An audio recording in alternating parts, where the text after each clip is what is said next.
Hi, I'm Dr. Chris. In this video, I want to think about what could be different in this pandemic than in the flu epidemic 2 years ago, which was much worse with 25,000 additional deaths only in Germany. I don't want to bother you with a lot of numbers, but above all, we'll have a look towards China. I'm going to explain 11 reasons to you, and I will try to be brief in why the government's handling of the corona crisis is now acting in a completely different way. Why our state is taking such extreme measures this time, which was not previously the case with the flu.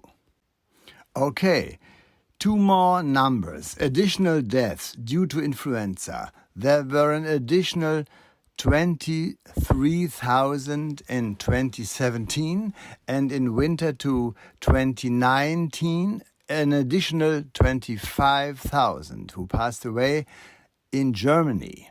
We currently only have about 6% of those who allegedly only died from this corona disease in Germany, as far as we know now, in the beginning of April 2020. Reason number one is China. The whole thing started in China. China is the model of success in itself normally. China is the model for maximum efficiency. If I want to buy anything in a souvenir shop, in a place of pilgrimage, it's probably made in China, written on the back of the cross. China has a Confucian belief system that has allied itself with a hyper-capitalistic system, with the greatest diligence and prudence and a strong hierarchy. It doesn't matter to the Chinese if they have to submit themselves or if the group is worth more. If the well-being of the family is more important than the realization of my own happiness, of my self-ego. The governments here in the West did not want to lag behind China now. A German entrepreneur raved about how quickly his company could build tunnels in China, how quickly airports could be completed there. Everything happens in a flash. This time, we didn't want to be worse than the Wuhan authorities in this epidemic. We didn't want to do less. We didn't want to accept more sick or dead people than our Chinese competitors. We wanted to be not less successful than the Chinese in this area of health. That was reason number one.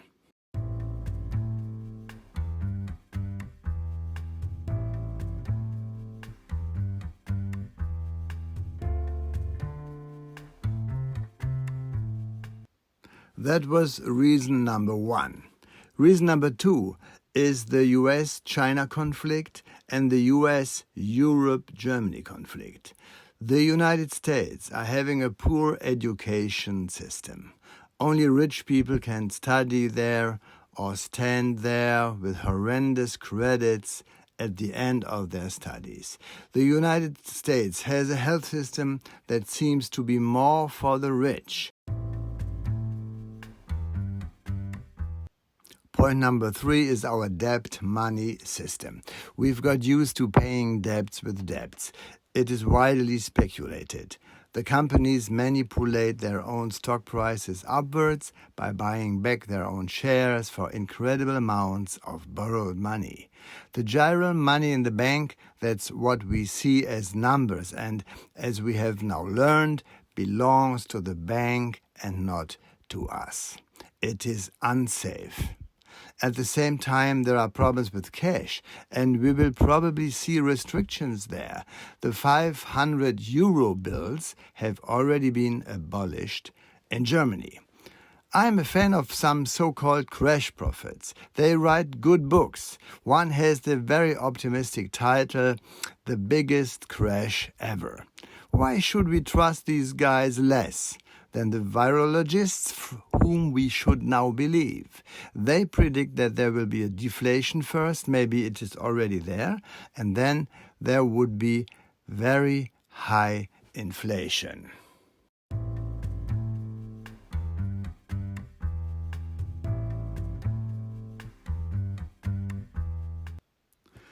Number 4 is a difficult thing because it's touching a religious part. The so-called climate catastrophe allegedly caused by CO2. I definitely don't want to finally spread this out. However, there are many scientific dissenting voices on this theory. As in ancient times, we bring an oracle virgin to the temple, a blonde with braids who then yells at us, "How can you dare?" and predicts a catastrophic future for us. The only thing missing is the Delphi fog around this oracle. I mean, what level do we have? Do we really differ from these primitive people who danced around the fire?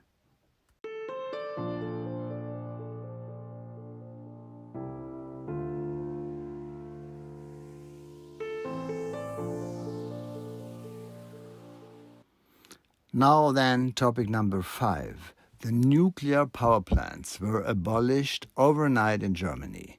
We are pleased that our French friends from their nuclear power plants and our Polish friends from their coal-fired power plants kindly will send their electricity over. We have extremely high electricity prices in Germany. This is number 6 for the uncertainty of the population. Then we have higher and higher rents. And we are having the second highest taxes in Europe. That, of course, unsettles the whole society. In my opinion, it has increased significantly in the past 2 years and makes us more sensitive, more anxious, and the governments more elitocratic. We Germans finance ourselves as export champions through Target 2. But what use is this World Championship title if countries only write their debts to us?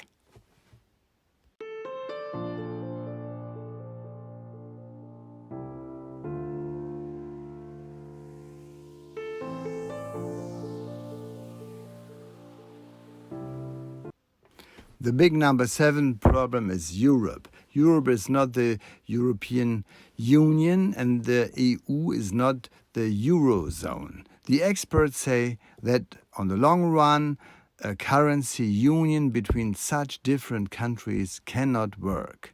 Maybe the euro will end soon. We do not know it. They do everything they can, whatever it takes. It is being done and we are watching. And of course, we are unsettled and susceptible to the crisis mode. Number 8 is Brexit. That's naturally creating a bad mood among politicians in particular. They are afraid that maybe the European Union might fall apart.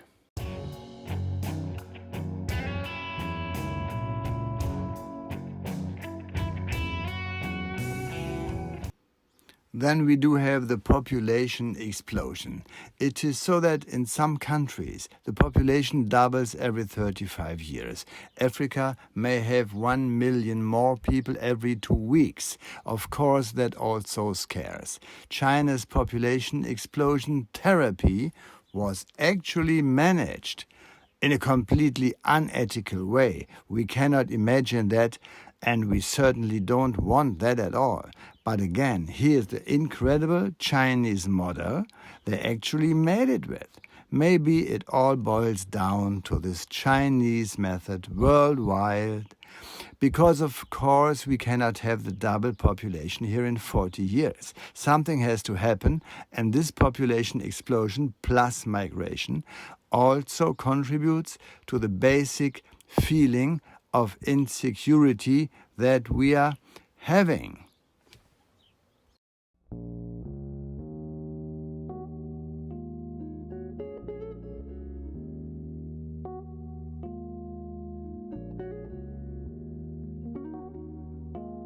Number 11 is that new opposition parties in Europe have emerged and strengthened. Somehow a real opposition has arisen in some countries. That means simply in Germany that 10 to 30% of the population are fed up. Simply a third of the population is fed up. And if we add the migrants and if they all take to the streets, then good night. So the diagnosis is that we are dealing with a danger to the elite. There are now different theories why the measures against coronavirus are so extreme. The confidence of the elites has decreased through the entire uncertain world situation. Doctors and psychologists sometimes speak of gain in illness. When I'm sick, I always get some of it. I don't need to go to work. I get love. I get the food brought to bed. That's the sickness gain. So even with this terrible corona epidemic, there is a secret illness gain. It's the triumph of the Chinese authoritarian model.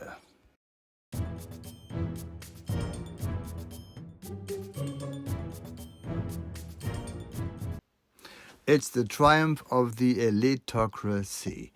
The experts rule over these problems that we are having. If we have to save the world, what would I say?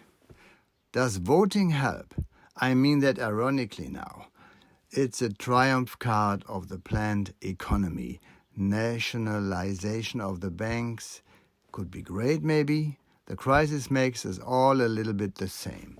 In addition, some industrial companies are given at least one respite, one pause for a thought, and one organizational break during which the state pays wages or at least pays short-time benefits. There are certainly companies that are secretly not so bad about it who are now building new production lines during the break, developing new concepts and hoping for a new start, just as the politicians are now hoping for a new start. And what do the politicians look like when everything starts again, when the share prices explode, when everything is saved? Then we have a crazy party.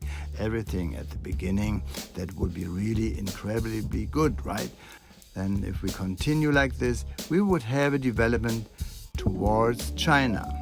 That would not seem so bad to some of us, especially in terms of saving the planet. Now we've talked enough. I tried to find out why the behavior is so different now compared to the flu a few years ago. Maybe I succeeded. Let's think about it together. I will now open a bottle of wine and I greet you warmly. Sorry for my German accent and my strange English. It's all just a try. Maybe some non-native English speakers will understand me. My purpose is to fight panic because we do not want to become slaves. Take care, yours, Dr. Chris.